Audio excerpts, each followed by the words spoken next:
This is where you get your news without bias, just the facts. Israel, Gaza, let's get into it. So Israel has approved a plan to take control of Gaza City. As you know, Israel and Hamas have been at war since 2023. Israel has tried to take over the Gaza Strip from Hamas that attacked them in October 7th of 2023. Here recently, Benjamin Netanyahu and the Israel's political security cabinet had a long meeting to discuss a final push to completely occupy and take over the Gaza Strip. A lot of controversy. We'll see what this is about. So here's quotes from Netanyahu. The IDF will prepare to take control of Gaza City while providing humanitarian aid to the civilian population outside the combat zones. So how is this different from what they've been doing over the last 2 years? I just want to put it in Netanyahu's perspective, and then we'll talk about the criticism against it from other people. So in Netanyahu's perspective, for the past 2 years, the reason they haven't fully taken control of Gaza City is that there were a lot of hostages at stake. So they were trying to move in and take over land, but they were trying to also get deals for hostages. So they couldn't do a full invasion because it would endanger the life of the hostages. I believe that there are 20 hostages left. There were a ton. They've gotten a ton back. A lot have died, but there are 20 left. Recently, there have been reports that when they're getting the hostages from Hamas, Hamas is actually killing the hostages. So it seems like that Netanyahu and Israel are less concerned, or they're more concerned about taking over Gaza City right now than doing the deals for the hostages, because they don't believe that Hamas is actually going to give all the hostages to Israel. Now, there may be some other strategy in that. I don't know. So Gaza City in the north of the Strip is the largest city in the enclave. Axios reporters said that the plan involved evacuating Palestinian civilians from Gaza City and launching a ground offensive there. So this is where the criticism comes in. That's Netanyahu's perspective. They're trying to kick out Hamas, which is the leading body over the Palestinians in the Gaza Strip. The criticism comes in when they talk about evacuating Palestinian civilians from Gaza City. The criticism, they say this is called ethnic cleansing, trying to take out the Palestinians. And the criticism is saying, hey, Israel wants to take out the Palestinians, remove them from the Gaza Strip, put them in another Arab country, and never let them come back. And now the Gaza Strip will just be part of Israel, part of Jewish land or whatever. So Netanyahu on Thursday told Fox News in an interview that they intend to take over the entire coastal territory. We don't want to keep it. This is quotes. We don't want to keep it. We want to have a security perimeter. We don't want to govern it. We don't want to be there as a governing body. The criticism is saying that's not true. They actually want to govern it. They want to govern it. He said Israel wanted to hand over the territory to Arab forces that would govern it. He did not elaborate on the governance arrangements of which Arab countries could be involved. I'm interested in that point. I have heard that claim. I believe Biden tried to, but I know President Trump has tried to talk to different countries, Egypt, Jordan, Lebanon, whatever, to talk about, or Saudi Arabia, hey, can you guys be involved in governing the Gaza Strip? From my understanding, for a long time, these Arab countries are not interested in governing the Gaza Strip. They're not interested in it.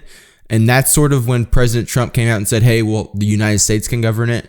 Once he said that a few months ago, then the Arab countries were like, hey, you know what? Maybe we are interested in governing the Gaza Strip. We don't want the United States governing anything inside the Arab world.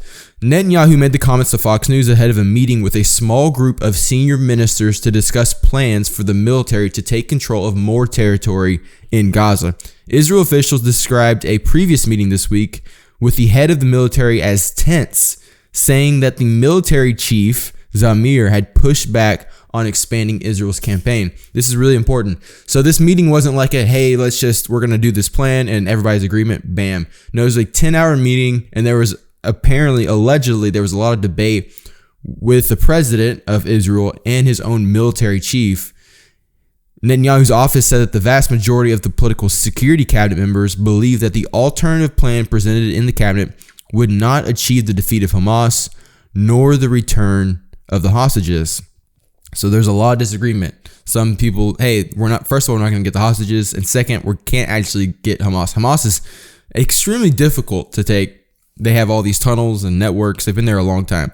Two government sources said any resolution by the security cabinet would need to be approved by the full cabinet, which may not meet until Sunday. Among the scenarios being considered ahead of the security meeting was a phased takeover of areas in Gaza not yet under military control, one of the sources said. Here's the Independent. So inside Israel's plan to seize full military control of Gaza. Before we get into this, I do want to say that the response from the outside world has not been extremely approved in terms of Israel's favor, especially when you consider Europe, Great Britain, and France, and these countries. They are not fully with this plan.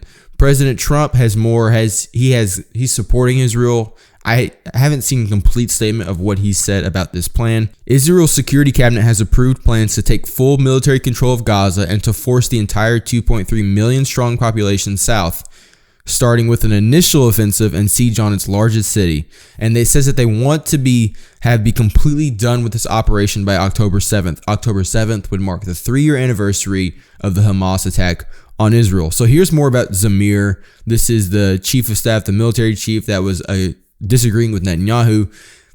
He said it would put the hostages' lives at risk, damage international legitimacy, and deplete reserve soldiers. There are also concerns that there are no guarantees of total victory, and said it would embroil in Israel indefinitely in Gaza, impacting Israel's global standing and make it even more of a pariah state. So there's a response to Israel's plan to take over Gaza City.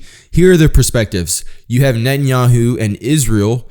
Their perspective is that they live next to a terrorist state, a terrorist government who wants to attack them. And that's their perspective. And they say, hey, we need to get rid of this other government that's leading the Gaza Strip, leading the Palestinian people over here for the safety of our own people so we don't get attacked again. The perspective of Hamas, their perspective is whatever. But then you have these other countries that are saying, hey, we have humanitarian crisis. I know we don't like Hamas either, but we need to make sure that we protect the Palestinian people. We need to make sure we have humanitarian aid. And the other countries, the European countries, don't want a long-term occupation of Israel inside of Gaza.